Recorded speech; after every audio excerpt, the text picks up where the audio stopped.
Okay, I think we are here, 8:30,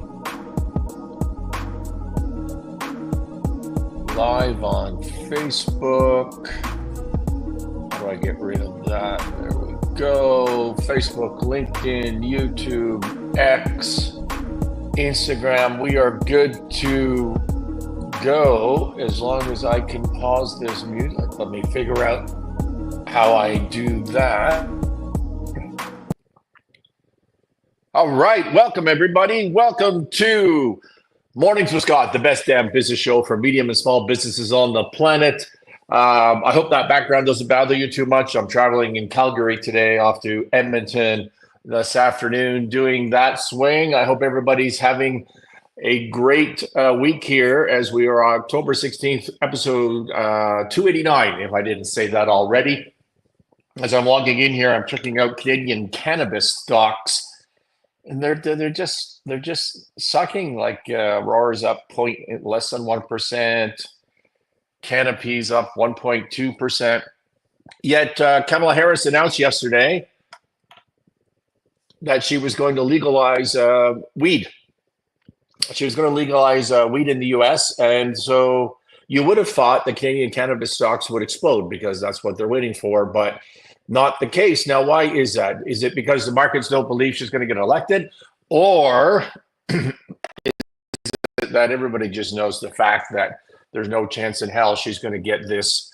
She's going to get this through Congress. Hey, Christine, thanks for joining us on Instagram. 1 second.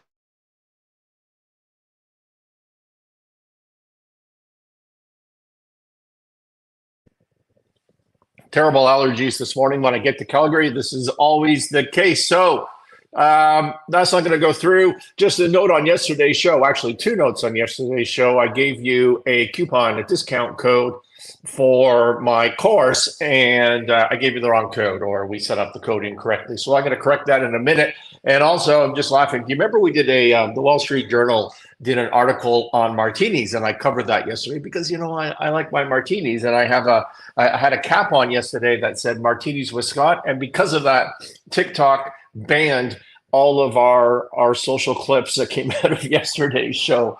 So we had 0 views on TikTok yesterday because of my ball cap. Unbelievable. So as I promised, module 2 of the Pathway to Profit Academy dropped yesterday. What is the Pathway to Profit Academy? It is a academic, it's a series of lectures, 8 modules. And yesterday, module 2 dropped. We're dropping 1 per month. I'm the lecturer. I write the content. It's based on my 35 years of experience dealing with businesses. And the whole intent of this is you can take this course.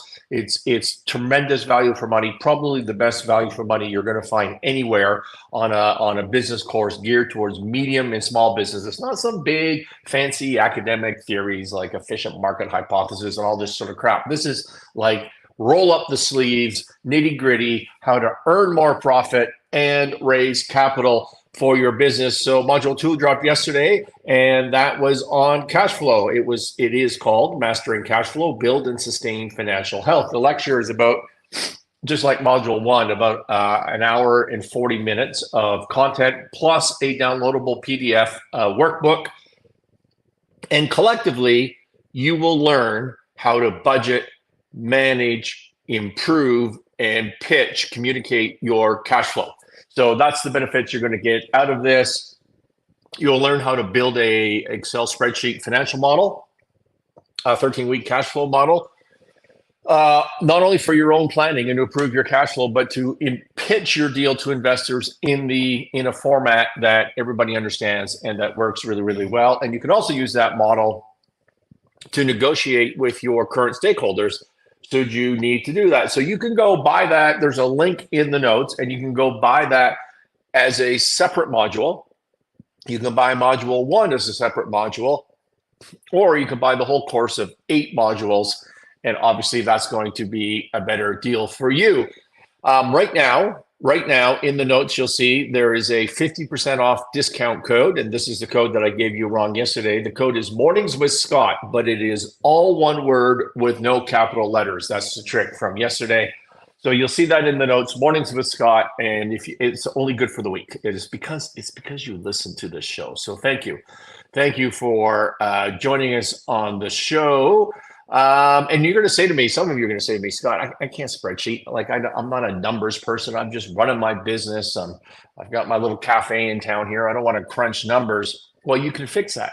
You can fix that. And I give you some tips for that in the course. And I even direct you as to how to use artificial intelligence to talk to that, to do the numbers, crunch the numbers for you in an Excel spreadsheet. You can do that. And I have a great quote that I love from Vivek Ramaswamy. Do you know Vivek? He's part of the political cycle and a successful entrepreneur. Vivek says, here's a lesson for you. Work on your weaknesses, not to perfect them, but to survive long enough to play to your strengths. I love that quote. It is so true. You're not trying to turn, if you can't do a cash flow, if you can't do a spreadsheet, you're not trying to turn spreadsheeting and math into your strength. You're working on it to be a little bit better at it so that you can survive to play to your strengths. I love that. Let's talk about tariffs. Let's talk about negotiation strategy. If you were to sit down for a business negotiation, what is it that you are trying to accomplish? What is your approach? What is your strategy? Do you work on the old, hey, win-win? Did you hear that somewhere? A win-win paradigm. Here's what I have today. Here's what you have today. Here's where I want to go. Here's where you want to go. Let's find some common ground so we're all happy. Is that how you approach this thing? It's the it's the win-win approach. Well, in my content, if you go back to old episodes, you'll hear about the ATMOG. Those are on YouTube, by the way, in the Winning Momentum podcast. Look up that on YouTube. That's where this content goes. And you'll see the ATMOG somewhere, ATMOG strategy for negotiation. And that's what I try to teach to you. And the M in the ATMOG is really to truly understand, to emphasize, to know what the benefit that your counterparty is looking for from the relationship with you and what benefit you are looking for in the relationship with your counterparty. So what does this relationship mean to them? What are they looking for? What do they need? And if you can truly understand the meaning of the relationship to your counterparty, you can more readily help your counterparty achieve their goals in exchange for a price, obviously. So you know what they want from your relationship, and in the negotiation, you can help them get there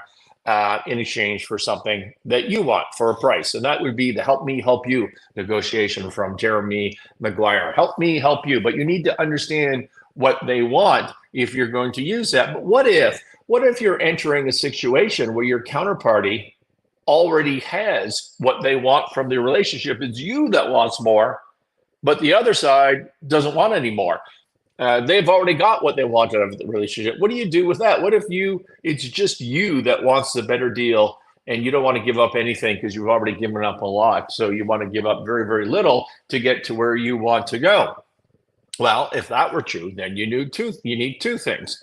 As always, in a negotiation, you need the M. You need to truly understand the meaning of the relationship to your counterparty and to yourself. And then what you need to do, secondly, is you need their attention. That's the A in the ATMOG approach to negotiation. You need their attention. You need to set the table in advance by making the counterparty believe that their objective, that what they want out of this relationship is at risk.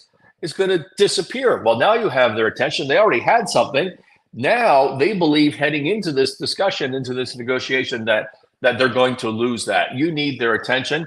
And you do that by manufacturing out of nothing, out of whole cloth, as they say. You just need to manufacture this bargaining chip. Imagine, for example, you are, candidate for president of the United States of America. You're candidate for president of the United States of America. And imagine that you already know, even though the election hasn't happened yet, that when you are elected, because it's part of your platform, you will negotiate trade deals with all of your trading partners, or renegotiate trade deals with all of your trading partners. And let's say you know that these negotiations are A, entirely contingent on you being elected, and B, that even when you are elected, maybe they don't start for a year. You're not going to start them day one. It's not an emergency, but you want a better deal. You know that. That's part of your platform. So you're this you're this president running, and you know that these is part of your platform that you're going to get better deals. And imagine that you are an expert negotiator, that you understand the ATMOG approach to negotiation. And part of being that expert negotiator is you know that you need the attention. You need the attention of the parties that you're going to negotiate with, and you need to set the table. In other words, you need to create, perhaps out of nothing, a set of facts that best position you to succeed in a future negotiation. What is it that every single country wants out of a trade negotiation with the United States? What is their meaning? Well, it's access to the US market, of course. Everybody that wants, every other country wants their businesses to have access to the US market. It is one of the largest, most lucrative markets on the face of the earth. Knowing that as a candidate running to be president of the United States, and knowing that you will be entering to these negotiations, what might you do to set the table, to get their attention, to create a bargaining chip for yourself out of thin air? Well, it seems obvious to me that you might start talking right now. Right now, you might start talking about significant tariffs on imported goods to the US, that you want to drive manufacturing to the domestic market, to the US. Otherwise, you're going to threaten these tariffs. And by making tariffs a real fear, you will have created out of nothing something of immense value, a significant obstacle to the counterparty that you can then, because they want access to the market without these tariffs, and then you can concede that in a negotiation in exchange for what you want, which might be access to their market with lower tariffs. That could be one thing you want. There's been a lot of talk of tariffs lately in the news by candidate Donald Trump. His early and often talk of tariffs accomplishes a lot of goals for him, not the least of which is he's positioning himself, if he becomes president, to successfully negotiate trade deals or renegotiate trade deals. That's what all this talk is about. It also gives him a tool to negotiate peace deals. Hey, China, if you want to invade Taiwan, you will no longer have access to the US market, period. I will tariff you to death so you never get access to the US market again. In his first administration, that's exactly what he did. He used tariff. How did he be the only president, probably in the history of the United States, certainly during my lifespan, who never created a new war? I mean, we've had several wars under the Harris administration, zero under the Trump administration. Why? Because of the threat of tariffs. His administration used tariffs exactly in that manner, which is why there was no new wars. So on my drive to Calgary last night from my house, I was listening to some clips of Trump's interview at the Economic Club of Chicago, which was yesterday. He was interviewed by the way, Gutfeld on Fox last night termed the Economic Club of Chicago as ECOC. The Bloomberg, I don't know how he gets away with that on the 5. The Bloomberg interviewer, who is desperately anti-Trump, was pressing him on the view that Trump's fondness for tariffs will be hugely inflationary for the American public. And he bases that argument on the premise that the lower cost manufactured goods, which was always the promise of globalization, would be more expensive now with his tariffs to the American public. He conveniently ignored the strong use of tariffs in Trump's first term of his administration that seemed to bring roughly zero inflation. He ignored the fact that they worked so well that the Harris administration just kept the Trump tariffs, certainly on China. They didn't seem to bother them at all, and it was bringing in lots of money. So the argument against Trump is that the tariffs would be hugely inflationary. And the financial news everywhere right now, if you look at anything, when I went to prepare for this show last night and this morning, it's all about tariffs. It's all about inflation. It's all about anti-Trump's plan. Here's what you would have to assume for tariffs to become inflationary to the American public. One, you would have to assume that the tariff discussion is not simply part of a negotiation strategy, which it obviously is. Two, you would have to assume that the counterparty, let's say China hypothetically, wouldn't simply just cave to the negotiations and do what needed to be done to avoid the tariffs, like everyone did last time Trump was president. They caved, and Trump got what he wanted. He won those negotiations. Three, you would have to assume that if the tariffs were actually implemented, that the Chinese suppliers of those foreign goods wouldn't simply lower their prices, decrease their margins, so that the grossed up price, like the cost of the good plus the tariff to the American public, worked out to be about the same. Wasn't inflationary at all. And why would Chinese suppliers do that? To keep market share and not lose the deal to the sale to somebody else. Hey, thanks, Organic Chef Heather, for joining us on Instagram. So you would have to assume that. And if that didn't happen, you would have to assume that these foreign goods, so the Chinese goods now is way too expensive because of the tariff, you would have to assume that this stuff is available from some other country like India or Vietnam is a big one these days. Anywhere else in the world that actually did cave to the tariff negotiations. You would have to assume that you just can't buy this. Like China's the only place, the only supplier of these goods. Every troubled company I've ever walked into in my life has told me that from a supply chain perspective, that no, you have to deal with that supplier. That is the only supplier on the face of the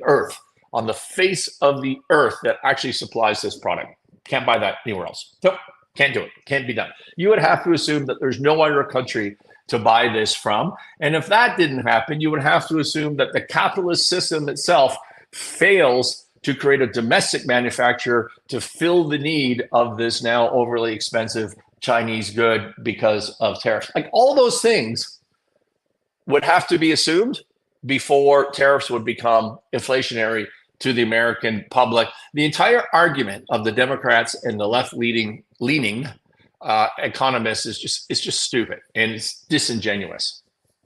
It's driven by a blind commitment to globalization, which is not intended for the benefit of Americans, apart from having a cheaper iPhone. That's why we like globalization.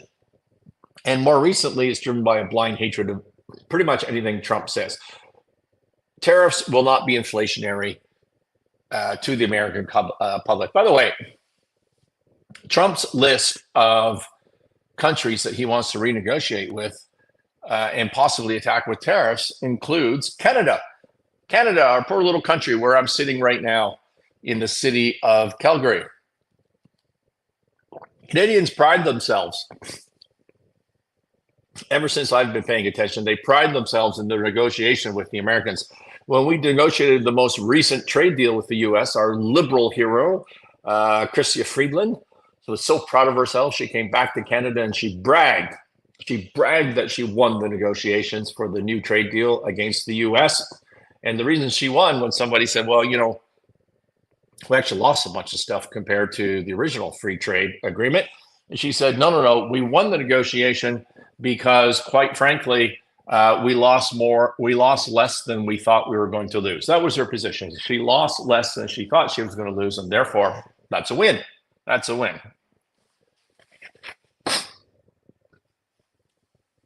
Excuse me, sorry about that. So if we had a functioning government in Canada, and we knew that there was a possibility Trump was going to be elected, and that there's a possibility they're going to reopen negotiations on trade, and there's a possibility of tariffs coming against Canada. I mean, if we had a functioning government and we understood how to negotiate, what would we do about that? Well, here's an idea. How about we start with understanding the meaning? ATMOG, the M is meaning to the U.S. What do they want from the Canadian relationship? Well, for starters, Canada is the U.S.'s largest customer. So the U.S. wants access to the Canadian market. Canada, of course, wants access to the U.S. market. The U.S. GDP, however, is 10 to 12 times larger than Canada's GDP. They're a bigger, wealthier country than the Canadians, for sure. So in a trade war that involves a bunch of tariffs, who's going to cave first? Obviously, Canada's going to cave first. Canadians cannot afford to have this trade war with the U.S. But what could Canada do? Understanding the meaning, understanding what's possible, and what leverage they have against the U.S. Well, one thing they could do is they could do significant damage in a trade war against certain states like Michigan, states like Wisconsin, states like Pennsylvania, that are all hugely tied to the Canadian economy, that are collectively smaller than the Canadian economy. So if you take the GDP of Wisconsin, Michigan, and Pennsylvania, that's less than, about the same, but a little bit less than the Canadian economy. And all three of them are swing states, in this election that's happening right now. If Canadian leaders started right now, here's what I would do. I would start talking about, we love Trump. Because, Chrystia Freeland, when she was negotiating with the US last time, like, she would go down to Washington for a negotiation and she'd give a press conference on the way about the evils of Trump, as if that was going to help her in some way. It was more important to virtue signal how much she hates Trump on the way to this negotiation. You would start with, hey, we respect the American public. If they elect Trump, we're happy to deal with Trump. Everything's good. And but we are worried. We are worried about, we have an agreement and we're just following the agreement. And Trump wants to reopen this negotiation and is threatening us with tariffs. Well, obviously, we would need to fight back with tariffs, specifically tariffs on energy, agriculture, dairy, and manufacturing equipment. And that would be in response. It's not something we want to do, but it would definitely be in response. And I would promote that in Wisconsin, Michigan, and Pennsylvania, because those are their biggest industries, and their biggest customer by far is Canada. That would have an impact, quite possibly, on the election right now, and it would certainly give us a bargaining chip to use in the future negotiation should he be elected. And combined with that, as a tactic for this negotiation to set the table, I would make a big noise about cozying up to the Chinese, particularly on resources, particularly on energy. And although we are next door neighbors to the US, maybe we could develop a relationship with an up and coming or a new superpower that could, just to prove that we're not beholden to whatever whims the US may have in a trade negotiation against Canada. So admittedly, that's not going to happen because Trudeau has so mismanaged the relationship with China that we may never have a decent relationship again. None of that's going to happen. Canada's just going to joyfully wander into the negotiation and get our hatchet job haircut and report back to Canadians that we were successful because, once again, we lost less than we thought we were going to lose. Where's Mulrooney when you need him? That was a good negotiation. What's the lesson here? Why are we talking about tariffs? Well, that's all over the news. But what the lesson we can draw from that for our businesses in negotiation is you need attention.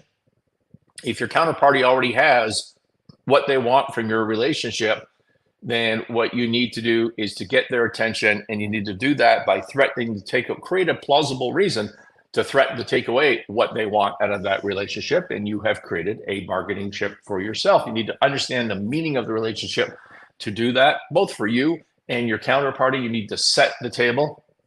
And the other point I wanted to make today is that it's just so stupid that Trump tariffs are going to be inflationary. That's not true. That's just politics. They will not be inflationary, and those that think they are missing the entire point of the negotiation. I think those are all my prepared remarks for today. Oh, did you think I was going to miss the Kamala of the day? I don't want to miss the Kamala of the day. It's my new favorite segment. When asked about crime yesterday in an interview with Roland Martin, I have no idea who that is, but here was her response about crime. There's this whole, I talked with somebody once who said, if you just look at where the stars are in the sky, don't look at them as just random things. If you just look at them in points, look at the constellation, what does it show you? So you just outlined it, Roland. What does it show you? I'm going to leave you to think about that. That's the answer on crime. Thanks for listening, everybody. I'll be in another I'll be in another hotel room tomorrow up in Edmonton. I haven't been there forever, so I'm excited about that. Thank you for listening. And 8:30 on 8:30 Mountain Time, live stream Monday to Friday every day. Or check out the notes to this live stream, and you'll see the discount code and the link for the course so you can better your cash flow. Talk to you tomorrow.